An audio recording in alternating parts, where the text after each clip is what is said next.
bincang-bincang terkait pelatihan di Vocational Training Center ya di Kabupaten Cirebon bersama dengan Pak Darkum. Gimana Pak, sehat Pak? Alhamdulillah sehat Pak. Hari ini cukup mendung, jadi enak adem. Semalam udah hujan. Nggak tahu nih kita perikanannya kendir semua. Kemarin udah lompat semua, jadi habis. Tinggal berapa biji ikannya. Kita nyebar ikan lele ya Pak Darkum ya, yang di Tapi video kemarin malam itu banjir, jadi hampir 90% hilang. Tinggal 10% Pak. Jadi udah kabur semua Pak? Ya, kabur semua, dan ada beberapa yang ditemukan dan sudah mati. Sebenarnya kalau dipancingin bisa ya? Ya kemarin tuh gini Pak, saya udah ngomong ke yang ngelola itu galongnya. Iya. Ini nanti seminggu lagi kita pancing dan dijual di warung biar menghasilkan duit, kemudian duitnya buat beli lagi kan. Baru juga ngomong 2 hari, ternyata malamnya itu banjir dan 90% ikannya kabur.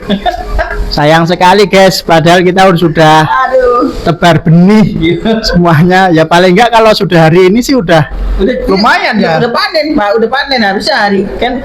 Waktu kemarin saya bilang itu nanti Mas ini seminggu lagi kita panen. Udah ukuran 1 pecel sih, udah siap konsumsi.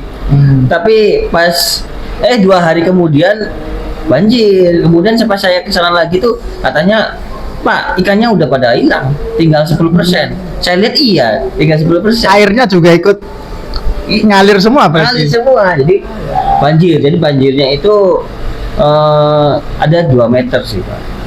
Jadi kan masuk ke atas. Dari ke atas. Banjir guys, airnya pada ikannya lele kabur semua. Ya nanti kita coba cari alternatif lain ya Pak. Ya, padahal kan ada jaringnya sih tinggi, jaringnya itu ada 1 meter. Di atasnya tuh 1 meter.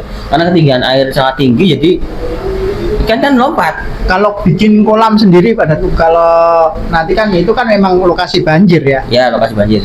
Nah itu kita cari lokasi yang kira-kira supaya untuk bisa nggak banjir dan potensi untuk panen dan membudidayakan ya ikan gitu loh, budidayakan ikan. Jadi kalau ada potensi ya bisa kita. Potensi itu bisa pakai terpal. Cuman kalau pakai terpal itu metodenya itu harus dari sisi nutrisi ya, harus terjamin nutrisinya. Kemudian dari kebersihan itu harus juga terjamin biar nanti ikannya itu terhindar dari penyakit. Nah, kalau lele kan untuk pertumbuhannya cepat, kalau nutrisinya terpenuhi. Apalagi di bawah tanah gitu ya. Kalau di bawah tanah lebih cepat lagi, karena kan banyak plankton air di sana. Secara alami kan. Ya. Nah, kalau di terpal kan nggak ada tuh, kita sendiri yang nebarin. Terus nggak perlu perawatan kalau di empang ya. Kalau di empang nggak perlu perawatan karena airnya kan mengalir. Kalau di terpal kan harus dirawat gitu. Ya, berapa minggu sekali harus dibuang airnya, diganti gitu. Ya nanti kita beli lagi. Sayang sekali guys, ya harusnya udah panen ini ya, udah masuk panen nih. Aduh. Udah panen harusnya Pak, udah segede pecel-pecel lah, udah siap konsumsi banget itu. Dan sehat-sehat lelenya tuh Pak. Iya sehat ya. Saya udah lihat, entah butuh enak. Lihatnya tuh, nggak tahunya 2 hari kemudian hilang.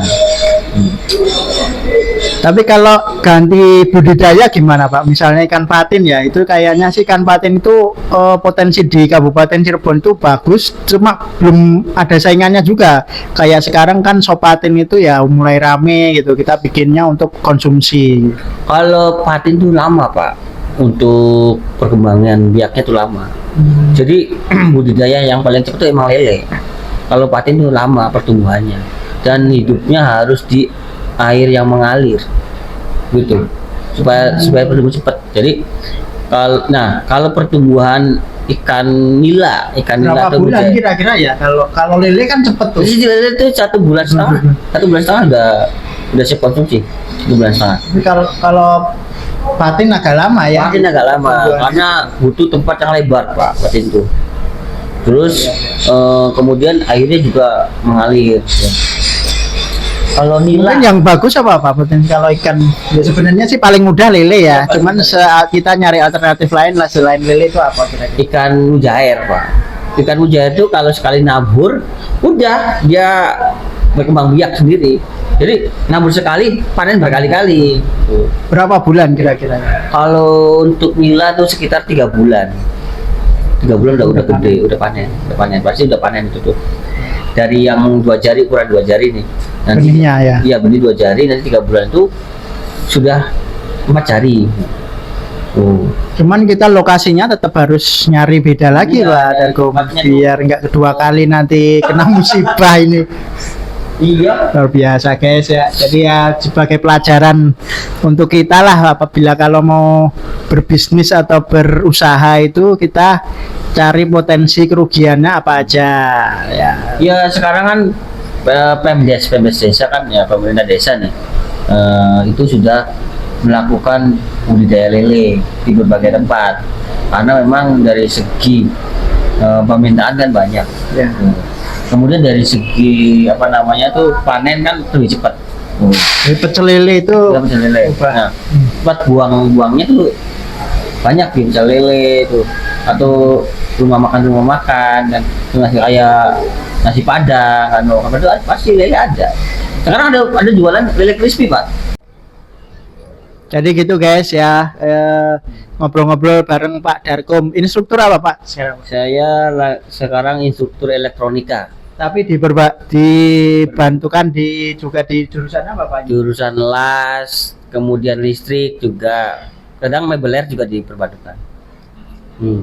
Terus nanti ada rencana pelatihan apa nih di bulan-bulan dekat ini? Nah, kalau untuk bulan Juli itu kalau nggak salah ya bulan Juli ini ada pelatihan las itu ada 2 kelas, terus ada komputer, ada mebeler, ada menjahit.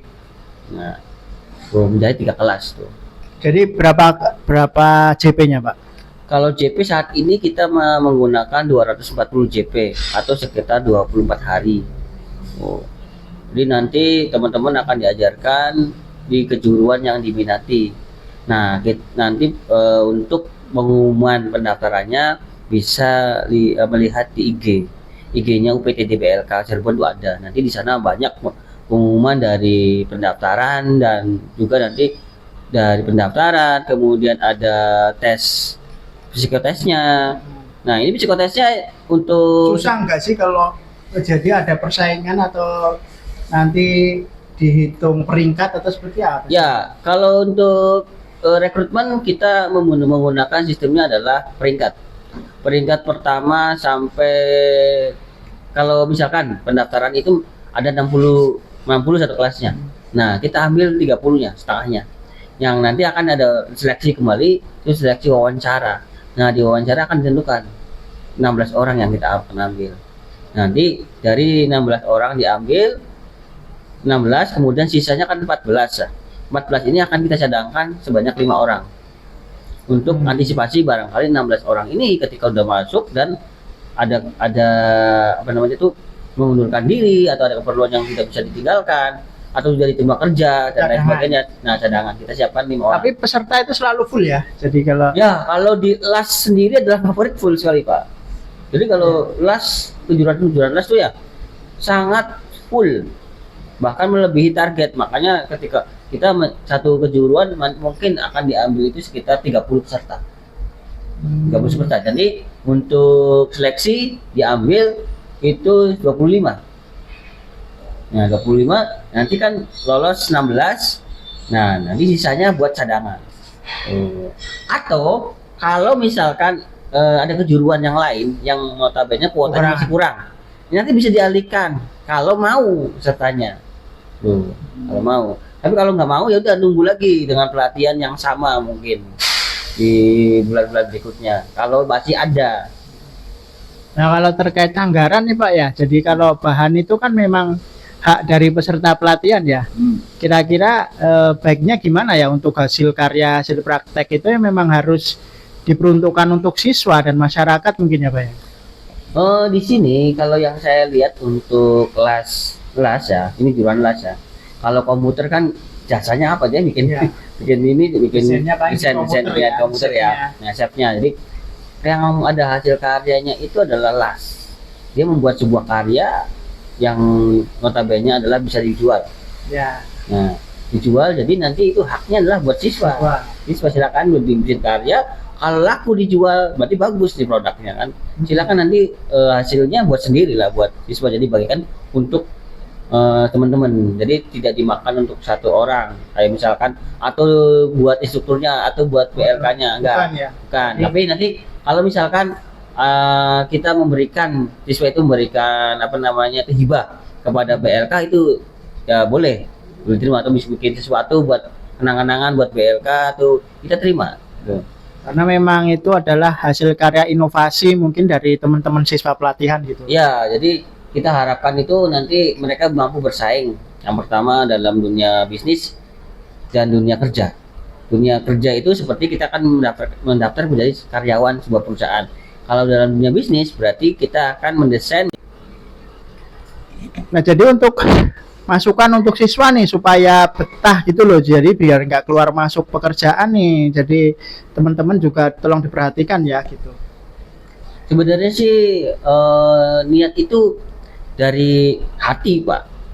Jadi susah kalau ngasih tahu seseorang kamu dikasih pekerjaan kenapa berhenti. Jawabannya capek.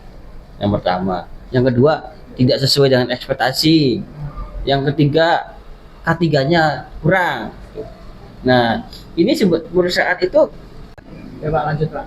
ya, jadi perusahaan itu meminta rekrutmen dan kita sebagai pekerja ya wajib mentaati peraturan yang ada di dalam perusahaan tersebut.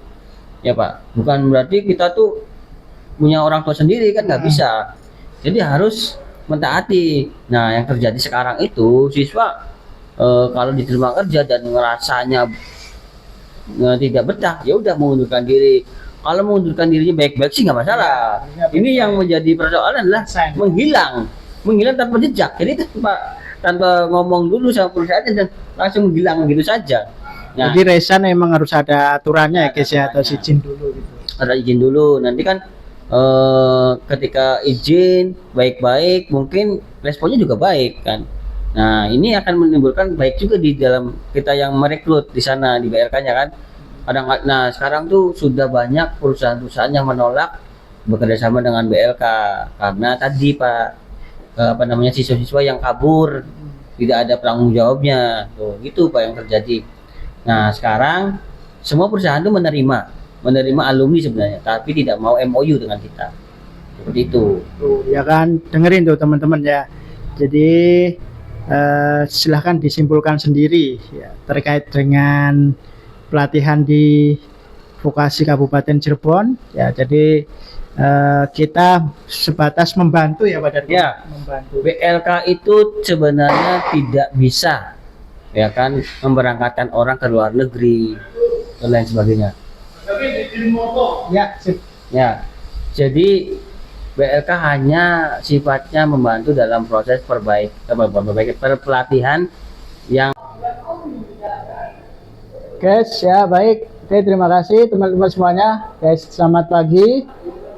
Ini video kedua kita ya untuk mungkin nanti kita lihat video apa saja yang akan bisa kita bikin di hari ini guys ya. Jadi setiap hari kita usahakan untuk membuat video ya untuk melengkapi terutama kinerja kita ya guys ya. Kinerja kita di dalam workshop manufacturing di Vocational Training Center Kabupaten Cirebon. Terima kasih bagi teman-teman semuanya yang sudah follow, subscribe maupun komentar di channel-channel saya ini guys.